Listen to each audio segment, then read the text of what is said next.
ಶ್ರೀಪಾದಂಗಳವರ ಆಜ್ಞೆಯನ್ನು ಪಡೆದು ಮುಂದುವರಿಸ್ತಾ ಇದ್ದೇನೆ. ಮೊನ್ನೆ ಆಚಾರ್ಯ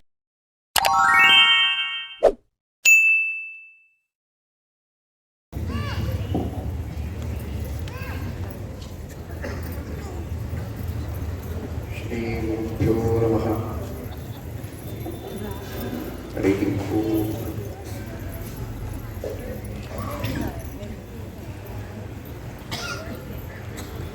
ಯತ್ಪದಂ ವೇದ ಸಂವೇದ್ಯಂ ಕಟಾಕ್ಷೇಣಾಪಿ ವೀಕ್ಷಿತುಂ ನ ಕ್ಷಮಂತೆ ವಿಮತಯಸ್ತಮುಪಾಸೇ ಶ್ರೇಯಃ ಪತಿಂ. ಮಯಿ ಸ್ಥಿತೋ ಮದಂಗೇಷು ಸ್ವತಂತ್ರೋ ವ್ಯಾಪ್ತವಾನ್ ಹರಿಃ ಸ ವಿಷ್ಣುಶ್ಚಾಸ್ವತಂತ್ರಂ ಮಾಂ ಸ್ವೇಚ್ಛಯಾ ವರ್ತಯತ್ಯಜಃ. ಸ್ವಾತ್ಮನಸ್ತಸ್ಯ ಪೂಜಾ ಸ್ಯುಃ ಮನೋವಾಕ್ಕಾಯವೃತ್ತಯಃ ಮಮೈತಾಃ ಇತಿ ಕರ್ತಾರಂ ಉದ್ದೇಶ್ಯಂಚ ಹರಿಂ ಸ್ಮರೇತ್. ಧರ್ಮವಿಜ್ಞಾನವೈರಾಗ್ಯಪರಮೈಶ್ವರ್ಯಶಾಲಿನಃ ಆನಂದತೀರ್ಥಭಗವತ್ಪಾದಾನ್ ವಂದೇ ನಿರಂತರಂ. ಆನಂದತೀರ್ಥೋಪದಿಷ್ಟೋ ನಿಧಿರ್ನಾರಾಯಣಃ ವಯಃ ಪ್ರದರ್ಶಿತೋ ಯೇನ ಸಮ್ಯಕ್ ಜಯತೀರ್ಥಂ ತಮಾಶ್ರಯೇ. ನೌಮಿ ನ್ಯಾಯಸುಧಾದಿಕೃಜ್ಜಯಮುನೀನ್ ಶ್ರೀಪಾದರಟ್ಸನ್ಮಣೀನ್ ವ್ಯಾಸಾರ್ಯಾನ್ ವಿವಿಧಾಗಮಾಬ್ಧಿವಿಹರಾನ್ ಶ್ರೀವಾದಿರಾಜಾನಪಿ ವಂದೇ ಹಂಸಪರಾನ್ ರಘುತ್ತಮಗುರೂನ್ ವೈದಗ್ಧ್ಯಪರಾನ್ ನಿಧೀನ್. ಶ್ರೀ ಸತ್ಯವ್ರತರಾಘವೇಂದ್ರ ಮುನಿಪಾನ್ ಸದ್ಬೋಧ ಸದ್ಧ್ಯಾಪಾನ್ ಸತ್ಯಾಭಿಜ್ಞಕರಾಬ್ಜೋತ್ಥಾನ್ ಪಂಚಾಶದ್ವರ್ಷಪೂಜಕಾನ್ ಸತ್ಯಪ್ರಮೋದತೀರ್ಥಾರ್ಯಾನ್ ನೌಮಿ ನ್ಯಾಯಸುಧಾರತಾನ್.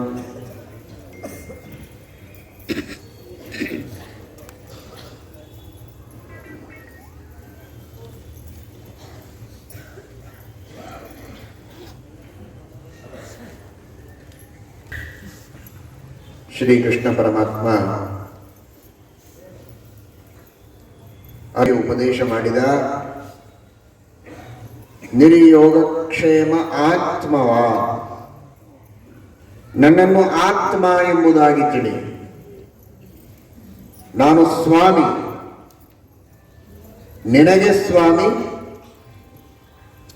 ಇಡಿಯಾದ ವಿಶ್ವಕ್ಕೂ ಸ್ವಾಮಿ. ಮಮ ಸ್ವಾಮಿ ಹರಿರ್ನಿತ್ಯಂ ಸರ್ವಸ್ಯ ಪತಿರೇವ ಚ.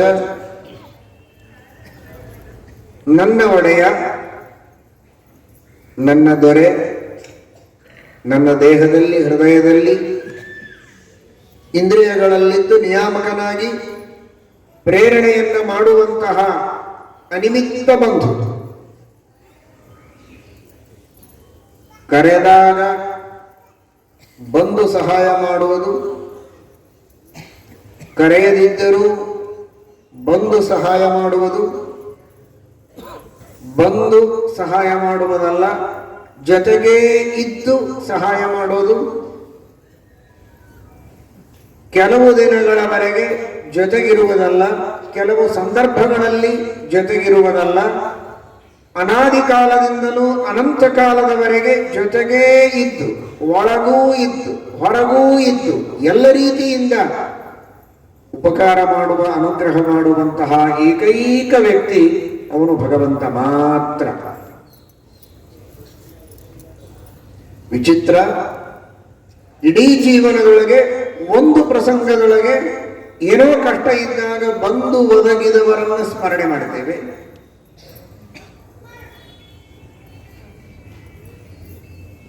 ಅಥವಾ ಜೊತೆಗಿದ್ದು ಮಾಡ್ತಾರೆ ಅಂತ ಹತ್ತಿರ ಇದ್ದಂತಹ ಕೆಲವು ಆತ್ಮೀಯರನ್ನ ಪ್ರೀತಿಯಿಂದ ಕಾಣುತ್ತೇವೆ. ಆದರೆ ಒಂದು ದಿನ ಬಂದು ಸಹಾಯ ಮಾಡಿದವನಲ್ಲ, ಕೆಲವು ದಿನಗಳವರೆಗೆ ಜೊತೆಗಿದ್ದವನಲ್ಲ, ಒಂದೆರಡು ಪ್ರಸಂಗಗಳಿಗೆ ಮಾತ್ರ ಉಪಕಾರ ಮಾಡಿದವನಲ್ಲ, ಕೆಲವು ವಿಷಯಗಳಲ್ಲಿ ಕೆಲವರು ಸಹಕಾರ ಮಾಡುತ್ತಾರೆ.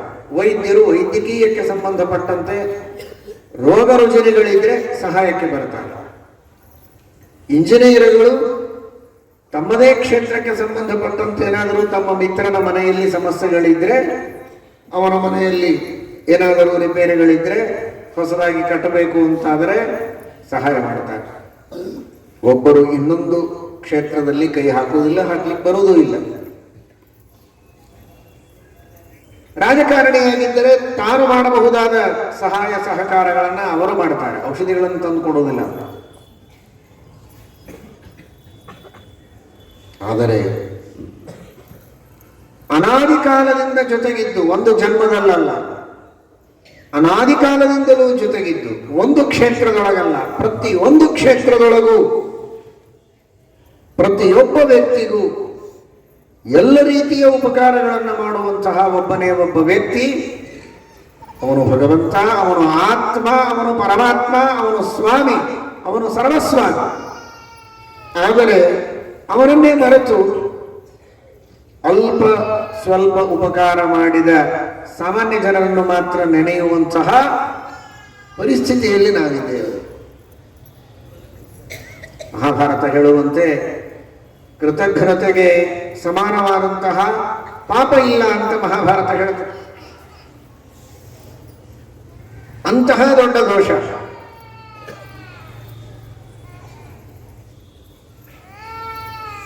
ಆ ತರಹದ ಕೃತಜ್ಞತೆಯನ್ನ ಮಾಡಿದಂತಹ ವ್ಯಕ್ತಿ ಮೃತನಾದರೆ ಅವನ ಮಾಂಸವನ್ನ ಪಕ್ಷಿಗಳು ತಿನ್ನೋದಿಲ್ಲವಂತೆ.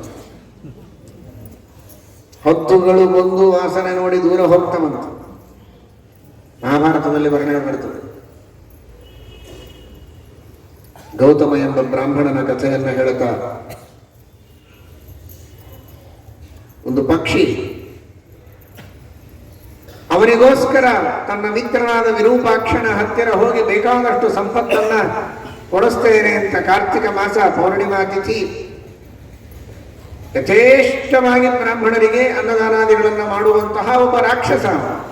ನೋಡಿದರೆ ರಾಕ್ಷಸ, ಆದರೆ ಮಾಸಧರ್ಮದ ಪರಿಪಾಲನೆಯನ್ನು ಮಾಡುವಂತಹ ವ್ಯಕ್ತಿ. ಬಂಗಾರದ ಪಾತ್ರೆಗಳಲ್ಲಿ ಭೋಜನವನ್ನು ಮಾಡಿಸಿ ಕೈತುಂಬ ದಕ್ಷಿಣೆಯನ್ನು ಕೊಟ್ಟು ಕಳಿಸುವಂತಹ ಒಬ್ಬ ವ್ಯಕ್ತಿ.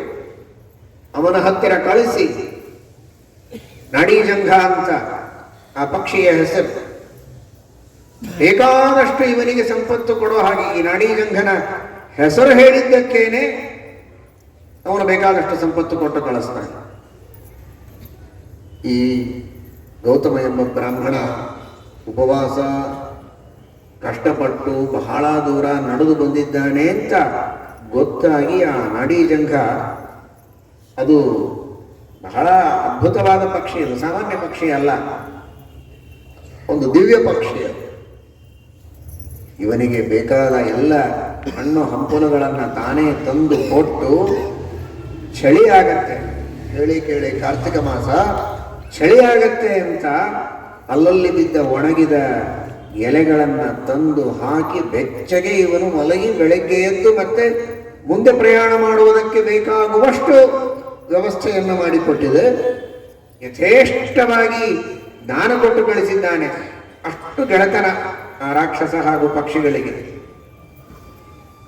ಆದರೆ ಈ ಕೃತಜ್ಞನಾದಂತಹ ವ್ಯಕ್ತಿ ಗೌತಮ ತಾನು ಸಂಪತ್ತನ್ನೇನೋ ತೆಗೆದುಕೊಂಡು ಬಂದ, ಮತ್ತೆ ಅದೇ ದಾರಿಗೆ ಬಂದು ಅದೇ ಪಕ್ಷಿಯನ್ನು ಭೇಟಿಯಾಗಿ ಮತ್ತೆ ಅದೇ ಆದರ ಆತಿಥ್ಯ ಎಲ್ಲ ಮಾಡಿದೆ, ಹೊಟ್ಟೆ ತುಂಬ ಊಟಕ್ಕೆ ಹಾಕಿದೆ. ಇವನಿಗೆ ಚಳಿ ಆಗಬಾರದು ಅಂತ ಮತ್ತೆ ಎಲೆಗಳನ್ನು ತಂದು ಬೆಂಕಿ ಹೆಚ್ಚಿ ಬೆಚ್ಚಗೆ ಮಲಗೋ ಹಾಗೆ ವ್ಯವಸ್ಥೆ ಮಾಡಿದೆ. ಆದರೆ ಇವನು ಎಷ್ಟು ಕೃತಜ್ಞ ಅಂದರೆ ಈಗೇನೋ ಊಟ ಆಯಿತು, ನಾನು ಮತ್ತೆ ನನ್ನ ಊರುವರೆಗೆ ಹೋಗಬೇಕಲ್ಲ, ಅಲ್ಲಿವರೆಗೆ ಹೋಗುವಾಗ ಮಧ್ಯದಲ್ಲಿ ಹಸಿವಾದರೆ ಏನು ಗತಿ? ಏನು ತಂದಿಲ್ವಲ್ಲ ನಾನು. ಎಚ್ಚರ ಆಗಿದೆ. ಮಧ್ಯರಾತ್ರಿಯಲ್ಲಿ ನೋಡ್ತಾನೆ, ಪಕ್ಕದಲ್ಲಿ ಪಕ್ಷಿ ಮಲಗಿದೆ. ಇದನ್ನೇ ಕೊಂದು ಇದರ ಮಾಂಸ ತಗೊಂಡು ಹೋಗ್ಬಿಟ್ರೆ ಹೇಗೆ? ಎಂತಹ ದುಷ್ಟ ಆಲೋಚನೆ ನೋಡಿ. ಯಾವ ಪಕ್ಷಿ ತನಗಾಗಿ ಆತಿಥ್ಯ ಮಾಡಿದೆ, ಉಪಚಾರ ಮಾಡಿದೆ, ಸಂಪತ್ತು ಕೊಡಿಸಿದೆ, ಕಷ್ಟಪಟ್ಟು ಹುಡುಕಿಕೊಂಡು ಬಂದು ಹಣ್ಣು ಹಂಪಲು ತಂದು ಕೊಡ್ತು, ಎಲ್ಲದಕ್ಕೆ ಮೇಲಾಗಿ ಪೂರ್ಣ ಪ್ರೀತಿ ವಿಶ್ವಾಸ ಮಾಡಿದೆ, ವಿಶ್ವಾಸಘಾತ, ಮಿತ್ರದ್ರೋಹ, ಕೃತಜ್ಞತೆ ವಿಚಾರ ಮಾಡಲಿಲ್ಲ. ಯಾವ ಪಕ್ಷಿ ಇವನು ಚೆನ್ನಾಗಿ ಚಳಿ ಇಲ್ಲದೆ ಮಲಗಲಿ ಅಂತ ಬೆಂಕಿ ಹೊತ್ತಿಸಿ ಕೊಟ್ಟಿದೆ, ಅದೇ ಬೆಂಕಿಯಲ್ಲಿ ಅದನ್ನು ಸುಟ್ಟಿದ್ದಾನೆ. ತೆಗೆದುಕೊಂಡು ಹೊರಟ, ಮೈಯೆಲ್ಲ ರಕ್ತ. ಆದರೆ ಈ ವಿರೂಪಾಕ್ಷ ನೋಡ್ತಾ ಇದ್ದಾನೆ. ಪ್ರತಿ ದಿವಸ ಸರಿಯಾದ ಒಂದು ಸಮಯ, ಆ ಸಮಯಕ್ಕೆ ಸರಿಯಾಗಿ ಪಕ್ಷಿ ಬಂದು ಭೇಟಿಯಾಗಿದೆ. ಅವತ್ತು ಬರಲಿಲ್ಲ, ಬ್ರಹ್ಮಲೋಕಕ್ಕೆ ಹೋಗಿ ಬರ್ತಾ ಇತ್ತು ದಿವ್ಯ ಪಕ್ಷಿ. ಅಂತಹ ಪಕ್ಷಿ ಅವತ್ತು ಬಂದು ಭೇಟಿಯಾಗಿಲ್ಲ ಅಂದ್ರೆ ಅವನಿಗೆ ಸಂಶಯ ಬಂತು. ಇವನು ಯಾರೋ ಹೊಸ ವ್ಯಕ್ತಿ ಬಂದಿದ್ದ, ಅವನದೇ ಏನೋ ಕುಚ್ ಕಾಲ ಹೈ. ಸರಿ, ತನ್ನ ಭಟರನ್ನು ಕಳಿಸಿದ್ದಾನೆ ರಾಕ್ಷಸರನ್ನ ಹುಡುಕೋದಕ್ಕೆ. ನೋಡುವಾಗ ಸರಿಯಾಗಿ ಇವನು ದಾರಿಯಲ್ಲಿ ಹೊರಟಿದ್ದಾನೆ. ಆ ಪಕ್ಷಿಯ ಮಾಂಸವನ್ನು ಹೆಗಲ ಮೇಲೆ ಹಾಕೊಂಡಿದ್ದಾನೆ, ರಕ್ತ ಸುರಿತಾ ಇದೆ. ಇವನದೇ ಇದು ಕೆಲಸ ಅಂತ ಗೊತ್ತಾಯ್ತು. ಹೇಳಿ ಕೇಳಿ ರಾಕ್ಷಸರು ವಿಚಾರಣೆ ಮಾಡಲಿಲ್ಲ, ಅವನ ಕಥೆ ಮುಗಿಸೇ ಬಿಟ್ರು. ಮೃತನಾಗಿ ಬಿದ್ದರೆ ಹದ್ದುಗಳಿಗೆ ಸಂತೋಷವೋ ಸಂತೋಷ. ಎಂಥ ದೊಡ್ಡ ವ್ಯಕ್ತಿ, ದೊಡ್ಡ ಆಸಾಮಿ ಬಿದ್ದಿದ್ದಾನೆ, ಮಾಂಸ ಹರಕೊಂಡು ತಿನ್ನೋಣ ಅಂತ ಹತ್ರ ಬರ್ತದೆ ವಾಪಸ್ ಹೋಗ್ತದೆ. ಕೃತಜ್ಞನ ಮಾಂಸ ತಿನ್ನೋದು ಬೇಡ. ನಾವು ಉಪವಾಸ ಸತ್ರ ಪರವಾಗಿಲ್ಲ, ಇಂಥ ದುಷ್ಟನ ಮಾಂಸ ತಿನ್ನೋದು ಬೇಡ. ಮಹಾಭಾರತ ಉಲ್ಲೇಖ ಮಾಡುವಂತಹ ಮಾತು.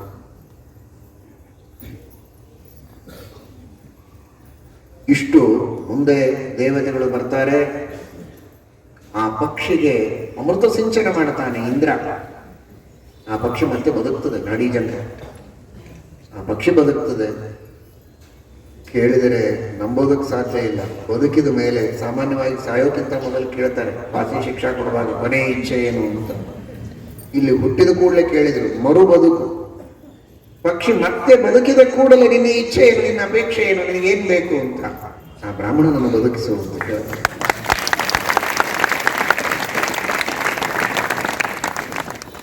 ಇಂತಹ ಪಕ್ಷಿಗಳಿವೆ. ಇಂತಹ ವ್ಯಕ್ತಿತ್ವ ಜಗತ್ತಿನಲ್ಲಿ ಅನೇಕ ಜನರಲ್ಲಿದೆ. ಸಹನಶೀಲತೆ, ತಾಳ್ಮೆ, ಅದರ ಪರಾಕಾಷ್ಠೆಯನ್ನು ಅನೇಕ ಜ್ಞಾನಿಗಳಲ್ಲಿ, ಋಷಿಗಳಲ್ಲಿ, ಮುನಿಗಳಲ್ಲಿ ನಾವು ಕಾಣುತ್ತೇವೆ. ಅದಕ್ಕೆ ಒಂದು ನಿದರ್ಶನ ದಿವ್ಯವಾದ ಈ ಪಕ್ಷಿ. ಹೇಳಬೇಕಾದದ್ದು ಇನ್ನೊಂದು ಕಥೆ ಹೇಳ್ತಾರೆ. ಒಂದು ಅಡಿಗೆ ಮಾಡಿಕೊಳ್ಳುವ ಒಬ್ಬ ವ್ಯಕ್ತಿ ತಾನು ಅಡಿಗೆ ಮಾಡುವ ಪದಾರ್ಥದ ಮೇಲೆ ಒಂದು ವಸ್ತುವನ್ನು ಮುಚ್ಚಿದ್ದಾನೆ.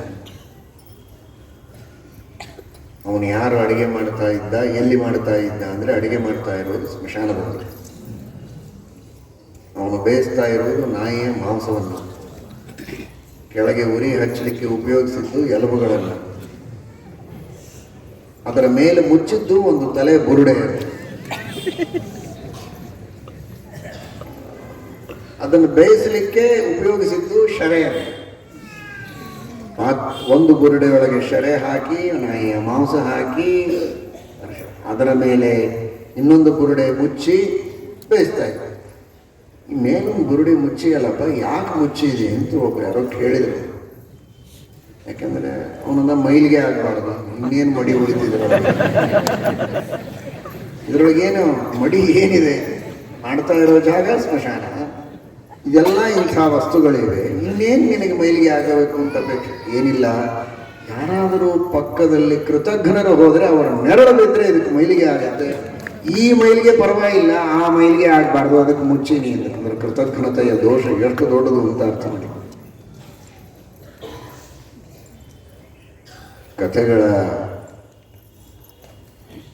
ವಿಷಯ, ಅದರ ರೋಚಕತೆ, ಅದರ ಕಡೆಗೆ ಗಮನ ಹೋಗೋದು ಬೇಡ.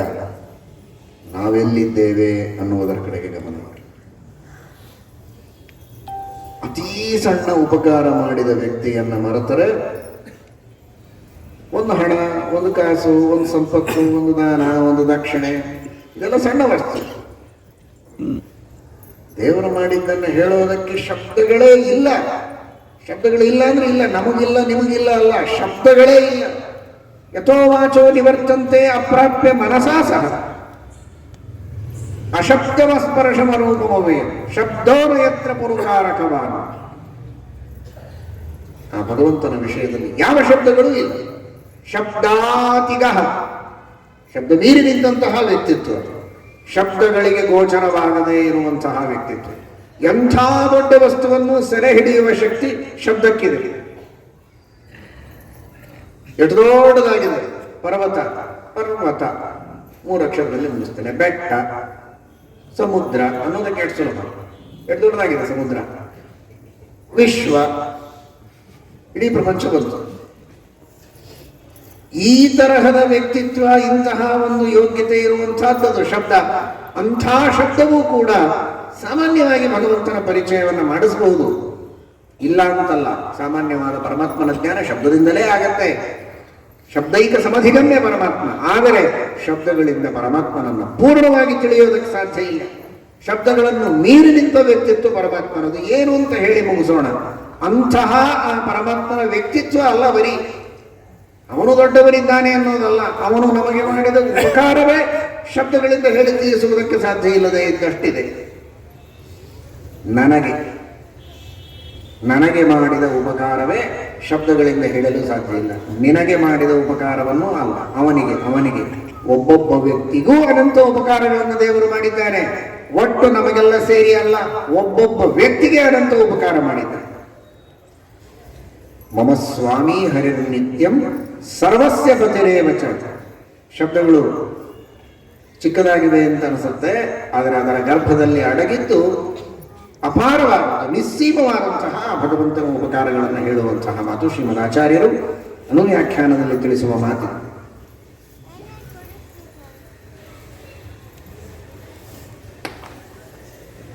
ಒಬ್ಬೊಬ್ಬ ವ್ಯಕ್ತಿ ಬದುಕುವುದಕ್ಕೆ ಹೊರಗಿನ ಎಲ್ಲ ವಿಷಯಗಳನ್ನು ಬಿಡಿ, ಮೊದಲು ಕಾಲ,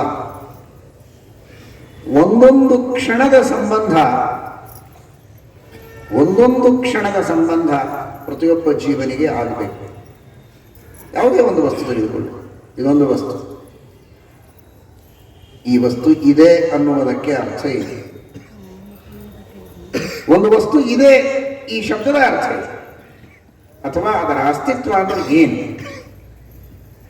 ಅದಕ್ಕೆ ಒಂದು ದೇಶ, ಒಂದು ಸಮಯ, ಅದರ ಸಂಬಂಧ ಇದೆ. ದೇಶ ಕಾಲಗಳ ಸಂಬಂಧ ಇದ್ದರೆ ಆ ವಸ್ತು ಇದೆ.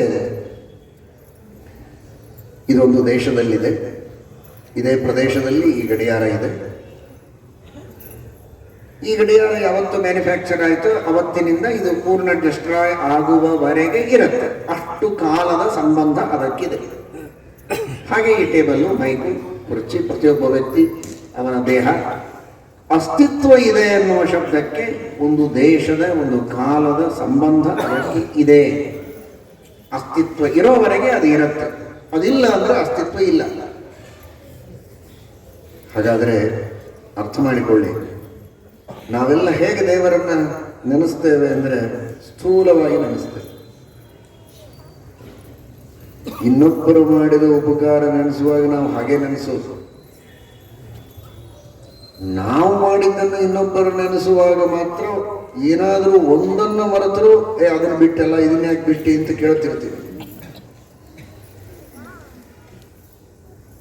ಇವರು ಬಹಳ ಮಾಡಿದ್ದಾರೆ ಅಂತ ಇಷ್ಟು ಹೇಳಿ ಮುಗಿಸ್ಬಿಡ್ತೇವೆ ಇನ್ನೊಬ್ಬರದಾದ್ರೆ. ಆದರೆ ನಾವು ಮಾಡಿದ್ದಾದ್ರೆ ಏನೇನು ಮಾಡಿದ್ದೇವೆ ಎಲ್ಲ ಹೇಳುವಂತೆ. ಇದು ಮಾನವನ ಪ್ರವೃತ್ತಿ. ದೇವರು ಒಟ್ಟು ನಮಗೆ ಅನುಗ್ರಹ ಮಾಡಿದ್ದಾನೆ ಅಂತ ಸ್ಥೂಲವಾಗಿ ನೆನೆಸಿದರೆ ಸಾಲದು. ನಾನು ಹುಟ್ಟಿದಾಗಿನಿಂದ ಇವತ್ತಿನವರೆಗೆ ಎಷ್ಟು ಕ್ಷಣಗಳು ಕಳೆದಿವೆ. ಒಂದು ಕ್ಷಣದೊಳಗೆ ಅನಂತ ಭಾಗ ಇದೆ, ಅಷ್ಟು ದೂರಕ್ಕೆ ಹೋಗುವುದು ಬೇಡ. ನಾವು ಹುಟ್ಟಿದಾಗಿನಿಂದ ಇವತ್ತಿನವರೆಗೆ ಎಷ್ಟು ಕ್ಷಣಗಳು ಕಳೆದಿವೆ, ಅಷ್ಟು ಕ್ಷಣಗಳನ್ನ ನಮಗೆ ದೇವರು ಕೊಟ್ಟಿದ್ದಾನೆ ಅನ್ನೋದಕ್ಕೆ ನನ್ನ ಬದುಕಿದೆ. ಆ ಕ್ಷಣದ ಸಂಬಂಧ, ಒಂದೇ ಒಂದು ಕ್ಷಣದ ಸಂಬಂಧ ಮಧ್ಯದಲ್ಲಿ ಗ್ಯಾಪ್ ಆಯ್ತು ಅಂತ ಇಟ್ಕೊಳ್ಳಿ. ಒಂದು ಕ್ಷಣ ಇವನಿಲ್ಲ ಅಂದ್ರೆ ಮತ್ತೆ ಬರ್ತಾನ? ಹೋದವನು ಹೋದ, ಕೃಷ್ಣಾರ್ಪಣ. ಹಾಗಾದ್ರೆ ಒಂದು ಕ್ಷಣದ ಗ್ಯಾಪು ಆಗಿಲ್ಲ. ಕೆಲವು ಸಂದರ್ಭದಲ್ಲಿ ಕೆಲವು ಕ್ಷಣಗಳವರೆಗೆ ಹಾರ್ಟ್ ಬೀಟ್ ನಿಂತಿರುತ್ತೆ, ಮತ್ತೆ ಸ್ಟಾರ್ಟ್ ಆಗುತ್ತೆ, ಅದು ಬೇರೆ. ಆದರೆ ಅವನ ಬದುಕು ಇರಬೇಕು ಅನ್ನುವ ಸಂಕಲ್ಪ ಪರಮಾತ್ಮನದು ಉಂಟು ಅನ್ನುವುದಕ್ಕೆ ಕೆಲವು ಮೇಲ್ನೋಟದ ಚಿಹ್ನೆಗಳಲ್ಲಿ ವ್ಯತ್ಯಾಸ ಆಗಿರಬಹುದು. ಆದರೆ ಅವನಿಗೆ ಆ ಕ್ಷಣದ ಸಂಬಂಧವನ್ನ ಪರಮಾತ್ಮ ಆಗಲೂ ಕೊಟ್ಟಿದ್ದಾನೆ. ಏನಾದರೂ ಮಧ್ಯದಲ್ಲಿ ಒಂದೇ ಒಂದು ಕ್ಷಣ ನಿಂತೋಯ್ತು ಅಂದ್ರೆ, ಅರ್ಥಾತ್ ಅವನು ಸತ್ತ ಅಂದ್ರೆ ಸತ್ತವನು ಮತ್ತೆ ಬದುಕ್ತಾನ? ಬದುಕುವುದಿಲ್ಲ. ಹಾಗಾದರೆ ಒಟ್ಟಾರೆ ಒಬ್ಬ ವ್ಯಕ್ತಿಯನ್ನು 100 ವರ್ಷ ದೇವರು ಬದುಕಿಸಿದ್ದಾನೆ ಅಂತ ಇಷ್ಟೇ ತಿಳಿಯೋದಲ್ಲ, 100 ವರ್ಷದೊಳಗಿನ ಒಂದೊಂದು ಕ್ಷಣದೊಳಗೆ ಅನೇಕ ಭಾಗಗಳಿವೆ, ಫ್ರಾಕ್ಷನ್ಸ್ ಇದೆ, ಫ್ರಾಕ್ಷನ್ ಆಫ್ ಸೆಕೆಂಡ್. ಆ ಒಂದೊಂದು ಕ್ಷಣದೊಳಗಿನ ಭಾಗಗಳು ಶ್ರೀಮದಾಚಾರ್ಯರು ಹೇಳುವ ರೀತಿಯಲ್ಲಿ ಕ್ಷಣದೊಳಗೂ ಅನಂತ ಭಾಗಗಳಿವೆ. ಅಷ್ಟು ಸೂಕ್ಷ್ಮವಾದ ಭಾಗಗಳಲ್ಲಿಯೂ ಪ್ರತಿಯೊಬ್ಬ ವ್ಯಕ್ತಿಯ ಅಸ್ತಿತ್ವ, ಪ್ರತಿಯೊಂದು ವಸ್ತುವಿನ ಅಸ್ತಿತ್ವವನ್ನು ದೇವರು ಕೊಡ್ತಾನೆ. ಅದಕ್ಕಾಗಿ ಆ ಕ್ಷಣಗಳನ್ನು ಕೊಡ್ತಾನೆ. ಬರೀ ಕಾಲ ಒಂದೇ ಕೊಟ್ರೆ ಅಲ್ಲ, ಬದುಕುವುದಕ್ಕೆ ಬೇಕಾದಂತಹ ಪೃಥ್ವಿ, ನೀರು, ಗಾಳಿ, ಬೆಳಕು, ಎಲ್ಲ ತರಹದ ಬಾಹ್ಯ ವಸ್ತುಗಳನ್ನು, ಪಂಚ ಮಹಾಭೂತಗಳನ್ನು ಕೊಟ್ಟಿದ್ದಾನೆ. ಈ ದೇಹವನ್ನು ಕೊಟ್ಟಿದ್ದಾನೆ. ನೋಡುವುದಕ್ಕೇನೊಂದು ಡಬ್ಬಿ ಇದ್ದ ಹಾಗೆ ಇದೆ, 9 ರಂಧ್ರಗಳಿಂದ ಕೂಡಿದ ಒಂದು ಡಬ್ಬಿಯಂತೆ. ಆದರೆ ಅಷ್ಟು ಸುಲಭನ ಈ ದೇಹ? ಎಂತಹ ಅದ್ಭುತವಾದ ನಿರ್ಮಾಣ ಇದೆ! ದೇಹದೊಳಗಿನ ಒಂದೊಂದು ನರಗಳನ್ನ ಪ್ರತ್ಯೇಕವಾಗಿ ತೆಗೆದು ಅತಿ ಸೂಕ್ಷ್ಮವಾದ ನರಗಳನ್ನು ಜೋಡಿಸಿದರೆ 3 ಬಾರಿ ಪೃಥ್ವಿಯನ್ನು ಸುತ್ತಬಹುದು ಅಂತ. ಅಷ್ಟು ನರಗಳನ್ನ, ಅತಿ ಸೂಕ್ಷ್ಮವಾದದ್ದನ್ನು ದೇವರು ಜೋಡಿಸಿ ಈ ದೇಹವನ್ನು ನಿರ್ಮಾಣ ಮಾಡಿತ್ತು. ಒಂದೊಂದು ಕಣ್ಣಿನ ಹಿಂದೆ 16 ಲಕ್ಷ ನರಗಳಿವೆ. ಒಂದು ಕಿವಿ, ಒಂದು ಮೂಗು, ಯಾವುದನ್ನು ತೆಗೆದುಕೊಂಡ್ರು ಅಷ್ಟೇನು ನರಗಳಿವೆ. ಅವುಗಳ ಕೆಲಸ ಏನು, ಅವುಗಳಿಂದ ಏನೇನು ಕಾರ್ಯಗಳಾಗತ್ತೆ, ಇದೆಲ್ಲವೂ ಅದ್ಭುತ. ಇದನ್ನೆಲ್ಲ ವಿಜ್ಞಾನಿಗಳು ಸಂಶೋಧನೆ ಮಾಡುತ್ತಾರೆ, ತಿಳಿಯುತ್ತಾರೆ. ವೈದ್ಯರು ಅದರ ಬಗ್ಗೆ ಸಾಕಷ್ಟು ಅಧ್ಯಯನವನ್ನು ಮಾಡಿ ಅದರಿಂದ ಬೇಕಾದಷ್ಟು ಪ್ರಗತಿಯನ್ನು ಸಾಧಿಸಿದ್ದಾರೆ. ಆದರೆ ಇದೆಲ್ಲವನ್ನ ಸೃಷ್ಟಿ ಮಾಡಿದಂತಹ ಆ ಭಗವಂತನ ಶಕ್ತಿ ಎಷ್ಟು, ಉತ್ಸಾಹ ಎಷ್ಟು, ತಾಳ್ಮೆ ಎಷ್ಟು, ನಮ್ಮೆಲ್ಲರ ಮೇಲೆ ಪ್ರೀತಿ ಎಷ್ಟು, ಕಾರುಣ್ಯ ಎಷ್ಟು, ಇದನ್ನು ನಾವು ಚಿಂತನೆ ಮಾಡೋಣ. ಆತ್ಮವಾ ಶ್ರೀಮದ್ ಭಾಗವತ ಹೇಳುವ ಮಾತು ಕೇಳಿದರೆ ಯತ್ರ ತ್ರಿಸರ್ಗೋ ಮೃಷ. ನಿಜವಾಗಿ ದೇವರ ಎದುರಿನಲ್ಲಿ ಕುಳಿತು ದೇವಸ್ಥಾನಗಳಿಗೆ ಹೋಗ್ತೀರಿ, ನಿಮ್ಮ ಮನೆಯಲ್ಲಿ ಶಾಲಿಗ್ರಾಮದ ಪೂಜೆ ಮಾಡ್ತೀರಿ, ಫೋಟೋದ ಮುಂದೆ ನಿಂತು ಕೈ ಮುಗಿತೀರಿ, ವಿದ್ವಾಂಸರ ಹತ್ತಿರ ಪ್ರವಚನಕ್ಕೆ, ಪಾಠಕ್ಕೆ ಹೋದಾಗ ದೇವರ ಮಹಿಮೆಯನ್ನು ಕೇಳ್ತಾ ಇದ್ದೀರಿ. ಕಣ್ಣು ಮುಚ್ಚಿ, ಪಾಠ ನಡೆದಾಗ ಕಣ್ಣು ಮುಚ್ಚಬೇಡಿ, ಕಣ್ಣು ಮುಚ್ಚಿ ಪಾಠದಲ್ಲಿ ಹೇಳಿದ ವಿಷಯಗಳನ್ನು ಚಿಂತನೆ ಮಾಡಿ ದೇವರ ಎದುರಿನಲ್ಲಿ ನೀವು ಪಾರಾಯಣ ಮಾಡುವಾಗ, ಸ್ತೋತ್ರ ಮಾಡುವಾಗ 1-2 ನಿಮಿಷ, 2 ನಿಮಿಷ. ನಮಗೆಲ್ಲ ಸನ್ಯಾಸಿಗಳಿಗೆ ಭಿಕ್ಷುಗಳು ಅಂತ ಕರೀತಾರೆ. ಅದಕ್ಕಾಗಿ ಮನೆಗೆ ಭಿಕ್ಷೆಗೆ ಬರ್ರಿ, ಭಿಕ್ಷೆಗೆ ಕರೆಯುವ ಪದ್ಧತಿ. ಸನ್ಯಾಸಿಗಳು ಅಂದರೆ ಭಿಕ್ಷುಕರು, ಭಿಕ್ಷೆ ಬೇಡಿ ತಿನ್ನುವಂತಹ ಪದ್ಧತಿ. ನಾವು ಕೇಳದೇ ಇದ್ರು ನೀವು ಕೊಡ್ತೀರಾ, ಆದ್ದರಿಂದ ನಿಮಗೆ ಭಿಕ್ಷೆ ಕೊಡಿ ಅಂತ ನಾವೇನು ಕೇಳೋದು. ಆದರೆ ಈ ಭಿಕ್ಷೆಯನ್ನು ಮಾತ್ರ ಅವಶ್ಯವಾಗಿ ಓಪನ್ ಆಗಿ ಎಲ್ಲರಿಗೂ ಕೇಳುತ್ತೆ. ಒಬ್ಬೊಬ್ಬರು ಕನಿಷ್ಠ 2 ನಿಮಿಷದ ಭಿಕ್ಷೆಯನ್ನು ದೇವರಿಗಾಗಿ, ಅನುಸಂಧಾನಕ್ಕಾಗಿ, ಧರ್ಮಕ್ಕಾಗಿ. ನೀವು ಬೆಳಗ್ಗೆಯಿಂದ ಸಾಯಂಕಾಲದವರೆಗೆ ಧರ್ಮ ಮಾಡ್ತೀರಿ, ಧಾರ್ಮಿಕರು ಅಂತ ನನಗೆ ಗೊತ್ತು. ಆ ವಿಶ್ವಾಸದಿಂದಲೇ ಇಷ್ಟು ದೂರ ಓಡಿ ಬಂದಿದ್ದೇವೆ ನಿಮ್ಮ ಸಲುವಾಗಿ. ಆದರೆ ಭಕ್ತಿಯಿಂದ ದೇವರ ಚಿಂತನ ಬೇರೆ, ಧರ್ಮ ಬೇರೆ, ಅದು ಧರ್ಮದೊಳಗೆ. ಆದರೆ ನಿರಂತರವಾಗಿ ಚಿಂತನೆ ಮಾಡಿದರೆ ಅದು ಬಹಳ ದೊಡ್ಡ ಯೋಗ್ಯತೆ. ಆದರೆ ಮೊದಲು ಹಂತದಲ್ಲಿ, ಮೊದಲು ಹೆಜ್ಜೆ, ಮೊದಲು ಮೆಟ್ಟಲು 1-2 ಕ್ಷಣ, 1-2 ನಿಮಿಷ ತನ್ಮಯರಾಗಿ ದೇವರು ಮಾಡಿದ ಉಪಕಾರ, ದೇವರು ಕೊಟ್ಟ ಈ ದೇಹ, ಈ ಬಂಧು ಬಳಗ, ಸಜ್ಜನರ ವಾತಾವರಣ, ಧರ್ಮಮಯವಾದ ಒಂದು ವಾತಾವರಣದಲ್ಲಿ ನನ್ನನ್ನು ಇಟ್ಟಿದ್ದಾನೆ. ಇದೆಂಥ ಉಪಕಾರ ಮಾಡಿದ. ನಾನೇನಾದರೂ ಕತ್ತಿ, ನಾಯಿ, ಹಂದಿಯಾಗಿ ಬೀದಿಯಲ್ಲಿ ಅಲಿಯುವಂತಾಗಿದ್ದರೆ ನನ್ನ ಸ್ಥಿತಿ ಏನಿತ್ತು? ಎಂಥ ಮರ್ಯಾದೆಯ ಜೀವನವನ್ನು ದೇವರು ಕೊಟ್ಟಿದ್ದಾನೆ. ಸಾಕು, ಇಷ್ಟೇ ಸ್ಮರಣೆ ಮಾಡಿ. ಇನ್ನೊಂದು ಬಾರಿ ಇನ್ನೊಂದನ್ನು ಸ್ಮರಣೆ ಮಾಡಿ. ದೇವರು ನೀರು ಕೊಟ್ಟ, ಅದನ್ನೇ ಸ್ಮರಣೆ ಮಾಡಿ ನೀರು ಕುಡಿಯುವಾಗ ಸಾಕು. ಶ್ವಾಸ ಇಲ್ಲದೆ ಎಲ್ಲಿಯೋ ಒದ್ದಾಡಿ ಸಾಯುವಂತಹ ಪರಿಸ್ಥಿತಿ ಇಲ್ಲ. ಒಳ್ಳೆ ಗಾಳಿ, ಶ್ವಾಸೋಚ್ಛ್ವಾಸವನ್ನು ಮಾಡ್ತಾ ಇದ್ದೇವೆ, ಶುದ್ಧವಾದ ಗಾಳಿ ಇದೆ. ಹೀಗೆ ಒಂದೊಂದು ಉಪಕಾರವನ್ನು ಉಪಕಾರ ಅಂತ ಮನಸ್ಸಿನಿಂದ, ಕಣ್ಣು ಒದ್ದೆಯಾದರೆ ಬಹಳ ಸಂತೋಷ, ಕೊನೆ ಪಕ್ಷ ಮನಸ್ಸಾದರೂ ಒದ್ದೆಯಾಗಿ ಆ ಭಗವಂತನ ಸ್ಮರಣೆ ಬರುವಂತಾದರೆ ಆಗ ಜನ್ಮ ಸಾರ್ಥಕವಾಗುತ್ತೆ. ಆ ಭಿಕ್ಷೆಯನ್ನು ನಿಮ್ಮೆಲ್ಲರಿಂದ ನಾವು ಬೇಕು. ಅಷ್ಟನ್ನ ಮಾಡಿ ಭಗವಂತನ ಎಷ್ಟು ಹೇಳ್ತಾರೆ ಶ್ರೀಮದ್ ಭಾಗವತದಲ್ಲಿ, ಹೃದಯದಲ್ಲಿ ಪರಮಾತ್ಮ ಒಮ್ಮೆ ಪ್ರವೇಶ ಮಾಡಿದ ಅಂದರೆ ಧುನೋತಿ ಅಶೇಷ, ಎಲ್ಲ ಪಾಪಗಳನ್ನು ಪರಿಹಾರ ಮಾಡ್ತಾನೆ. ಎಲ್ಲ ಪಾಪಗಳನ್ನು ಪರಿಹಾರ ಮಾಡ್ತಾನೆ. ಉತ್ತಮವಾದಂತಹ ಅಭಿವೃದ್ಧಿಯನ್ನು ಕೊಡ್ತಾನೆ. ಸಂಸಾರದಿಂದಲೇ ಉದ್ಧಾರ ಮಾಡ್ತಾನೆ. ಅಂತಹ ಅಪಾರವಾದ ಕಾರುಣ್ಯ ಪರಮಾತ್ಮನಿದೆ. ಅವನಿಗೇನು ಲಾಭ ಇಲ್ಲ. ಅದೇ ಹೇಳ್ತೇನೆ, ಯತ್ರ ತ್ರಿಸರ್ಗೋ ಮೃಷ, ಏನೂ ಲಾಭ. ಒಂದೇ ಒಂದು ಕೆಲಸ ಮಾಡೋದಕ್ಕೆ 10 ಲಾಭಗಳನ್ನು ನಾವು ವಿಚಾರ ಮಾಡ್ತೀವಿ. ಒಂದು ಕೆಲಸ ಲಾಭ 10 ಬೇಕು ನಮಗೆ. ಅನಾಯಾಸ ನಾವು ಊರಿಗೆ ಹೋಗಿದ್ದೇವೆ ಒಬ್ಬರ ಭೇಟಿಗೆ, ಅದೇ ಸಂದರ್ಭದಲ್ಲಿ ಇನ್ನು 10 ಕೆಲಸ ಮಾಡ್ಕೊಂಡು ಬರೋಣ, ಸುಮ್ಮನೆ ಯಾಕೆ ಹೋಗೋದು? ಯಾರ್ದೋ ಮದುವೆ ಅಂತ ಹೊಂಟಿರ್ತಾರೆ, ಮದುವೆಗೆ ಅಂತ ಹೋದ್ರೆ ಅವರಿಗೆ ಆಹಾರ ಕೊಟ್ಟು ಬರಬೇಕು. ಆದ್ರೆ ಅಷ್ಟಕ್ಕೆ ಸುಮ್ಮನೆ ಖರ್ಚು ಮಾಡಿಕೊಂಡು ಯಾಕೆ ಬರೋದು? ಇನ್ನು 10 ಕಡೆಗೆ ಹೋಗಿ 10 ಲಾಭಗಳನ್ನು ಮಾಡಿಕೊಂಡು ಬೇರೆ ಬೇರೆ ಲಾಭ ಮಾಡ್ಕೊಳ್ಳೋಣ ಅಂತ ಏನೇನೋ ವಿಚಾರ ಮಾಡ್ತಾರೆ. ಒಂದು ಸಣ್ಣ ಕೆಲಸಕ್ಕೆ 10 ಲಾಭಗಳ ವಿಚಾರ ಮಾಡಿದರೆ ಒಬ್ಬೊಬ್ಬ ವ್ಯಕ್ತಿಗಾಗಿ ಅನಂತ ಕಾರ್ಯಗಳನ್ನು ದೇವರು ಮಾಡುತ್ತಾನೆ. ಅನಂತ ಕಾಲದವರೆಗೆ ಮಾಡ್ತಾನೆ. ಅನಾದಿ ಕಾಲದಿಂದ ಮಾಡ್ತಾ ಇದ್ದಾನೆ. ಪ್ರಯೋಜನ ಒಂದಿಲ್ಲ, ಬಹಳ ಇಲ್ಲ, ಸ್ವಲ್ಪ ಇದೆ ಅಲ್ಲ, ಒಂದೂ ಇಲ್ಲ. ಮೃಷ ಅಂತ ಹೇಳ್ತದೆ ಭಾಗವತ. ಯತ್ರ ತ್ರಿಸರ್ಗೋ ಮೃಷ, ಏನಂದ್ರೆ ಏನೂ ಪ್ರಯೋಜನ ಇಲ್ಲ.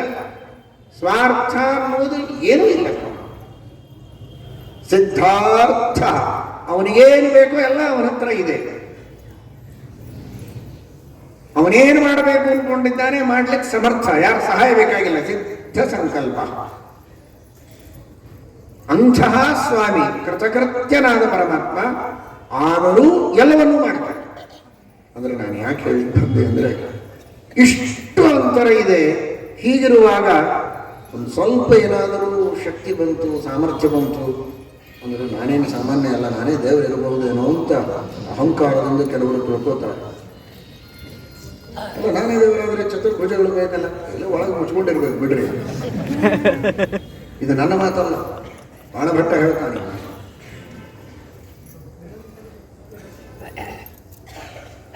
ಇದು ನೋಡಿ ಮೇಲೆ ಚರ್ಚೆ ಹಾಕಿದ್ದಾರೆ. ಆತಪತ್ರ ಮಂಡಲ ಏನೇವ ಅಪವಾರ್ಯತೆ ಪರಲೋಕ ದರ್ಶನ. ಯಾಕೆ ರಾಜ ಮಹಾರಾಜರುಗಳ ಮೇಲೆ ಛತ್ರಿ ಇಟ್ಟಿರ್ತಾರೆ ಅಂದ್ರೆ, ಮೇಲೆ ನೋಡಿದ್ರೆ ಪರಲೋಕ ಇದೆ ಅನ್ನೋ ಭಯದಿಂದಾದರೂ ಈ ರಾಜರು ಏನಾದರೂ ಧರ್ಮ ಮಾರ್ಗದಲ್ಲಿ ಬಂದಾರು ಅಂತ ಆ ಭಯನೂ ಹೋಗಲಿ ಅಂತ ಮೇಲೆ ಛತ್ರಿ ಇಟ್ಟು ಪರಲೋಕನೇ ಇಲ್ಲ ಅನ್ನಿಸೋ ಹಾಗೆ ಕಾಣಿಸ್ಲಿಕ್ಕೆ ಆತಪತ್ರ ಮಂಡಲ ಏನೇ ಅಪವಾರ್ಯತೆ ಪರಲೋಕ ದರ್ಶನ. ಗುರುಗಳ ಅನುಗ್ರಹದಿಂದ ಹಾಗೇನಾಗಿಲ್ಲ. ಹಾಗಾದರೆ ಆ ಭಗವಂತ ಮಾಡುವಂತಹ ಅನಂತ ಉಪಕಾರಗಳಿರುವಾಗ ನಾನು ಇಷ್ಟು ಸ್ವಾರ್ಥಿ, ದೇವರು ಅಷ್ಟು ನಿಸ್ಪೃಹ, ನಿಸ್ವಾರ್ಥ, ನಿಷ್ಪ್ರಯೋಜನ, ಕೇವಲ ಲೋಕ ಪ್ರಯೋಜನ, ಜೀವರಿಗಾಗಿ ಮಾಡ್ತಾನೆ. ಯತ್ರ ತ್ರಿಸರ್ಗೋ ಅಮೃಷ, ಜೀವನ ಪ್ರಯೋಜನ ಉಂಟು, ತನ್ನ ಪ್ರಯೋಜನ ಏನಿಲ್ಲ. ಅಂತಹ ದೇವರಲ್ಲಿ ನಾನೆಲ್ಲಿ? ಅದಕ್ಕೆ ಕೃಷ್ಣ ಇದು 45ನೇ ಶ್ಲೋಕ, 2ನೇ ಅಧ್ಯಾಯ, 47ನೇ ಶ್ಲೋಕವೇ ಮೊನ್ನೆ ತಿಳಿದದ್ದು. ಕರ್ಮಣ್ಯೇವಾಧಿಕಾರಸ್ಥೆ ಮಾ ಫಲೇಷು ಕದಾಚನ ಮಾ ಕರ್ಮ ಫಲ ಹೇತುರ್ಭೂಹು ಮಾತೆ ಸಂಗೋಸ್ತ್ವ ಕರ್ಮಣಿ. ಶ್ರೀಮದಾಚಾರ್ಯರು ಗೀತಾ ಭಾಷ್ಯದಲ್ಲಿ ಒಂದು ರೀತಿಯ ವ್ಯಾಖ್ಯಾನ ಮಾಡಿದರೆ, ಗೀತಾ ತಾತ್ಪರ್ಯದಲ್ಲಿ ಇನ್ನೊಂದು ರೀತಿಯ ವ್ಯಾಖ್ಯಾನವನ್ನು ಹೇಳ್ತಾರೆ. ನಾನು ದೇವರು ಅಂತ ತಿಳಿಯಬೇಡ, ಮಾ ಕರ್ಮ ಫಲ ಹೇತುರ್ಭೂಹು. ಕರ್ಮ ಫಲಕ್ಕೆ ಕಾರಣನಾದವನು ಪರಮಾತ್ಮ, ಆ ಪರಮಾತ್ಮನೇ ನಾನು ಅಂತ ಮಾ ಭೂಹು, ಮನಸ ಮಾ ಚಿಂತನೆ, ಮನಸ್ಸಿನಿಂದಲೂ ಅದನ್ನು ಚಿಂತನೆ ಮಾಡಬೇಕು. ಕರ್ಮಣ್ಯೇವಾಧಿಕಾರಸ್ಥೆ, ಕರ್ಮ ಮಾಡುವ ಅಧಿಕಾರ ನನಗಿದೆ, ಫಲ ಪಡೆದುಕೊಳ್ಳುವ ಅಧಿಕಾರ ನಿನಗುಂಟಾ? ಇಲ್ಲದಿರುವಾಗ ಇಡೀ ಜಗತ್ತಿಗೆ ಫಲವನ್ನು ಕೊಡುವ ಸ್ವಾಮಿ ದೇವರು, ಆ ದೇವರು ನೀನಾಗುವುದಕ್ಕೆ ಹೇಗೆ ಸಾಧ್ಯ? ಕೃಷ್ಣ ಹೇಳ್ತಾನೆ, ನಾನು ದೇವರು, ನೀನು ಜೀವ. ನೀನು ಕರ್ಮ ಮಾಡುವ ಅಧಿಕಾರವನ್ನು ಪಡೆದಿದ್ದಿ, ಫಲ ಕೊಡುವ ಸ್ಥಾನದಲ್ಲಿ ನಾನಿದ್ದೇನೆ.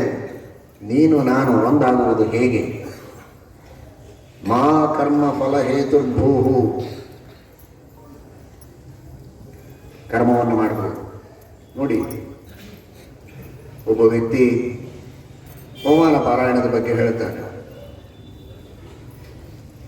ಸಪ್ತ ಜನ್ಮ ಭವೇದ್ದಿಪ್ಪ, 7 ಜನ್ಮಗಳಲ್ಲಿ ಉತ್ತಮವಾದ ಬ್ರಾಹ್ಮಣ್ಯವನ್ನು ಪಡೆಯಬಹುದು. ಸರಿ, ನೀನೇ ಮಾಡ್ಕೊಳ್ಳಿಕ್ಕೆ ಸಾಧ್ಯವಿದೆಯಾ? ಸಣ್ಣ ಉದಾಹರಣೆ, ಕರ್ಮ ಹೋಮಾನ ಪಾರಾಯಣ, ಅದನ್ನು ದೇವರೇ ಮಾಡಿಸ್ಬೇಕು. ಒಂದು ಅಕ್ಷರ ಬಾಯಿಯಿಂದ ಬರಬೇಕು ಅಂದ್ರೆ ದೇವರೇ ಬರೆಸಬೇಕು. ಯೋಂತಃ ಪ್ರವಿಶ್ಯ ಮಮ ವಾಚಮಿಮಾಂ ಪ್ರಸುಪ್ತಾಂ ಸಂಜೀವಯತಿ. ಒಳಗಿದ್ದು ಪರಮಾತ್ಮನೇ ನುಡಿಸಬೇಕು. ಸರಿ, ನಾನು ಮಾಡುತ್ತೇನೆ ಎನ್ನುವ ಒಂದು ದುರಭಿಮಾನ, ದುರಹಂಕಾರ ಆದರೂ ಬಂದೀತು. ಆದರೆ ಅದರ ಫಲ ಏನು?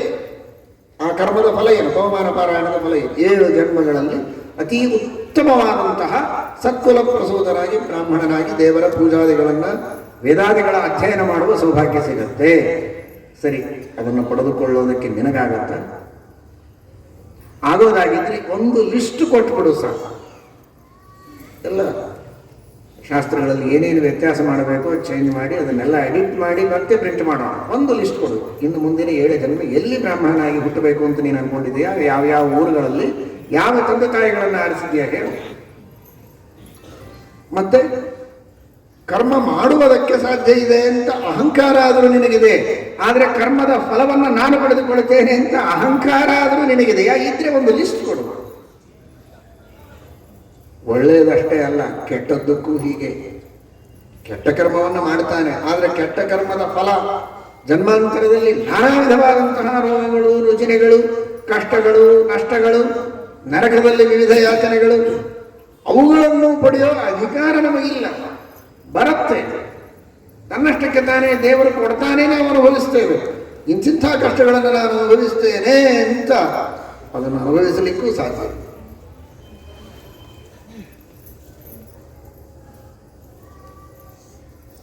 ಇದೀಗ ಹೇಳ್ತಾ ಇದ್ರು ಯಾರೋ ಒಬ್ಬರು, ಪಕ್ಕದಲ್ಲಿರುವ ಹುಲಿ ಬ್ರಿಡ್ಜ್ ಮೇಲಿಂದ ನಾನು ಸತ್ತೇ ಹೋಗಬೇಕು ಅಂತ ಮನಸ್ಸಿಗೇನೋ ಬಹಳ ನೋವಾಗಿ ಮೇಲಿನಿಂದ ಒಬ್ಬ ಹಾರಿದ, ಕೆಳಗೆ ಹಂದಿ ಇತ್ತು, ಸತ್ತು, ಇವನು ಬದುಕಿದ. ಹಾರಿದ್ದು ಇವನು, ಸತ್ತದ್ದು ಹಂದಿ. ಸಾಯಬೇಕು ಅಂದ್ರೂ ಸಾಯಲಿಕ್ಕಾಗೋದಿಲ್ಲ. ಮುಂಬೈನಲ್ಲಿಯೂ ಇದೇ ತರಹದ ಘಟನೆ ನಡೀತು. ಪಾಪ ಇಲ್ಲಿ ಹಂದಿ ಹೋಯಿತು, ಇವನು ಬಿದ್ದವನು ಬದುಕಿದ. ಸಾಯಬೇಕು ಅಂತ ಸಂಕಲ್ಪ ಇವನದು, ಬದುಕಿ ಇನ್ನೂ 4 ಜನರು ಬಾಳಂತರ ಮಾಡಬೇಕು ಅಂತ ಆ ಮುದುಕಿ ಅವರ ಪ್ರತ್ಯಾರ್ಪಣ,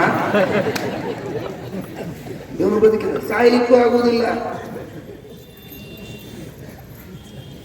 ದುಃಖವನ್ನು ಪಡುವುದಕ್ಕೂ ಸ್ವಾತಂತ್ರ್ಯ ಇಲ್ಲ, ಸುಖವನ್ನು ಪಡುವುದಕ್ಕೂ ಸ್ವಾತಂತ್ರ್ಯ ಇಲ್ಲ. ಯಾವ ಯಾವ ರೀತಿಯಲ್ಲಿ ಸುಖ ಪಡಬೇಕು, ಯಾವ ಯಾವ ರೀತಿಯಲ್ಲಿ ದುಃಖ ಪಡಬೇಕು, ಇದೆಲ್ಲವನ್ನೂ ಭಗವಂತನೇ ಕೊಡಬೇಕು. ಜನ್ಮಗಳನ್ನು ಕೊಡಬೇಕು ದೇವರು, ದೇಹಗಳನ್ನು ಕೊಡಬೇಕು ದೇವರು.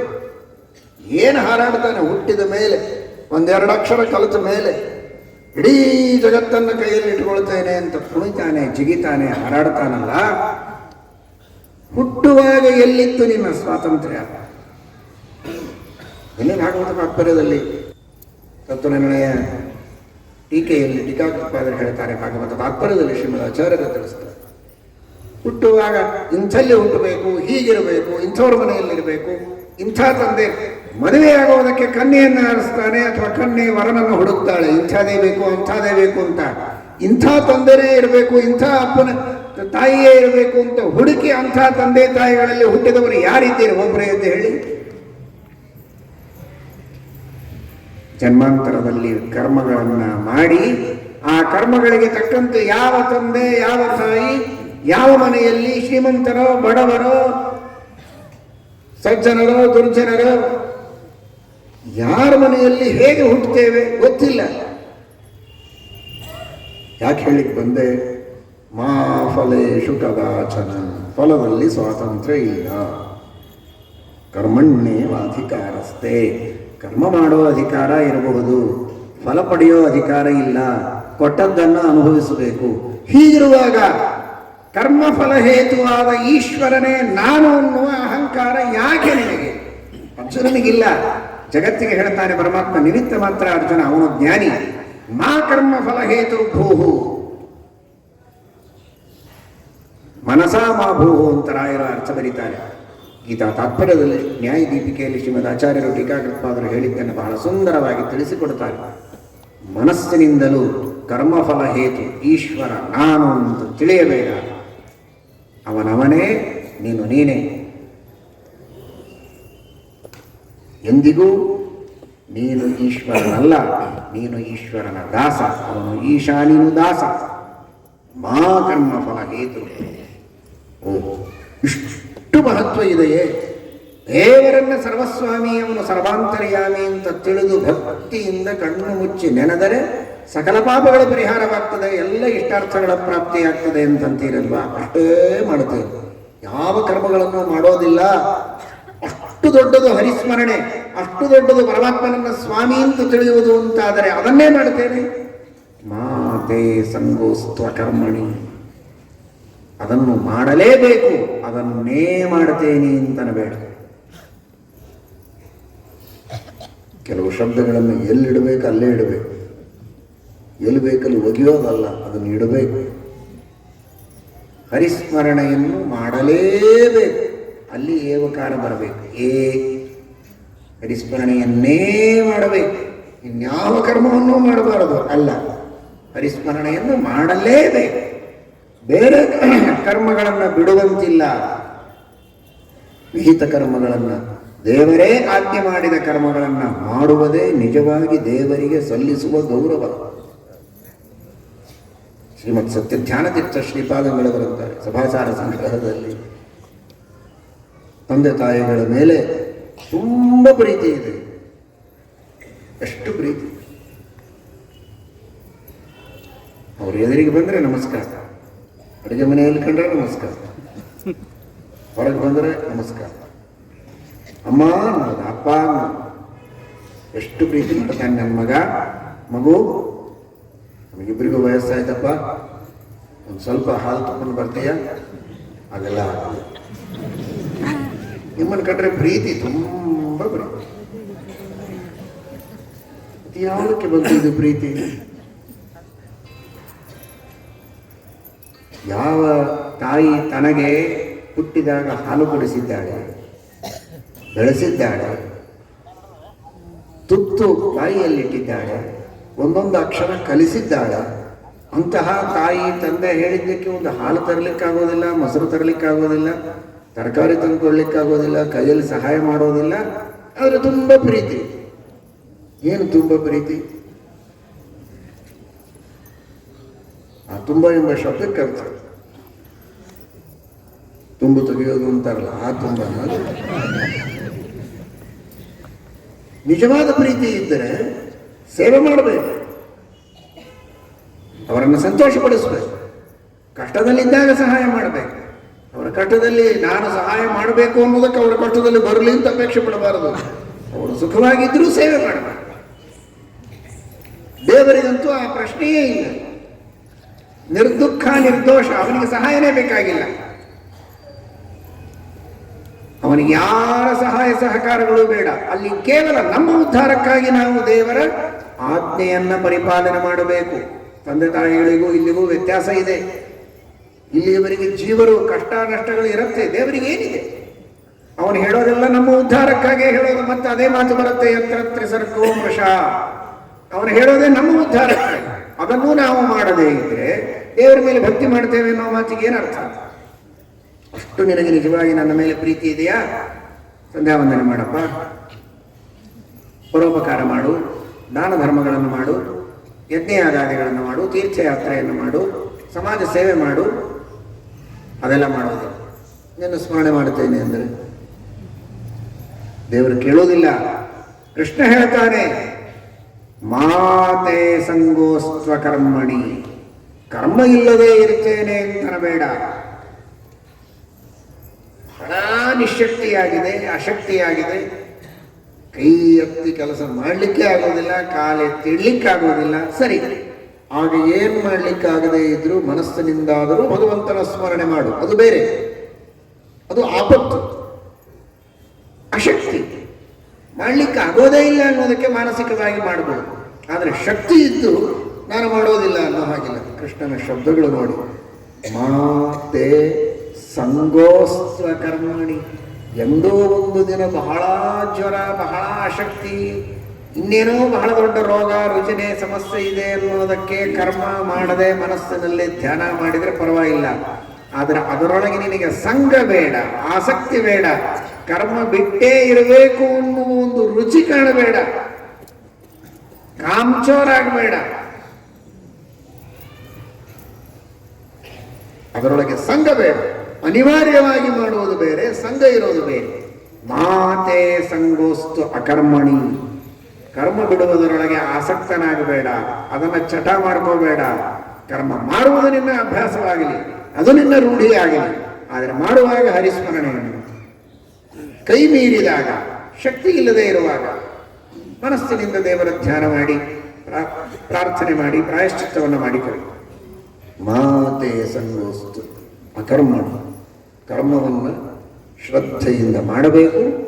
ಮಾಡುವಾಗ ಕರ್ಮ ಫಲವನ್ನು ಕೊಡುವವನು ದೇವರು, ನಾನವನು ದಾಸ, ನಾನು ಸರ್ವಥಾ ಫಲವನ್ನು ಪಡೆದುಕೊಳ್ಳುವ ಯೋಗ್ಯತೆ ಪಡೆದವನಲ್ಲ ಅನ್ನುವ ವಿನಯ ಚೆನ್ನಾಗಿರಬೇಕು. ಹರಿಪಾದ ವಿನಮ್ರಧಿಯ ಸತತಂ ಕುರು ನಿಯತಂ ಕರ್ಮ ಕುರು ಮುಂಕ್ಷು. ಬೇಕಾದಷ್ಟು ಸುಖ ಅನುಭವಿಸು, ಆದರೆ ಮೊದಲು ನಿಯತಂ ಕರ್ಮ ಕುರು, ವಿಹಿತವಾದ ಕರ್ಮಗಳನ್ನು ಮಾಡು ಅನ್ನುವ ಸಂದೇಶವನ್ನು ಶ್ರೀಕೃಷ್ಣ ಪರಮಾತ್ಮ ಈ ಮೂಲಕವಾಗಿ ಜಗತ್ತಿಗೆ ನೀಡುತ್ತಾ ಇದ್ದಾನೆ. ಹರೇನು ಶ್ರೀಕೃಷ್ಣ.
ಎತ್ತೋದು ಆಡಿಸಿರಮ್ನೆಲ್ಲ ಅದು ಹೇಗೆ ಮಾಡ್ತೀವಿ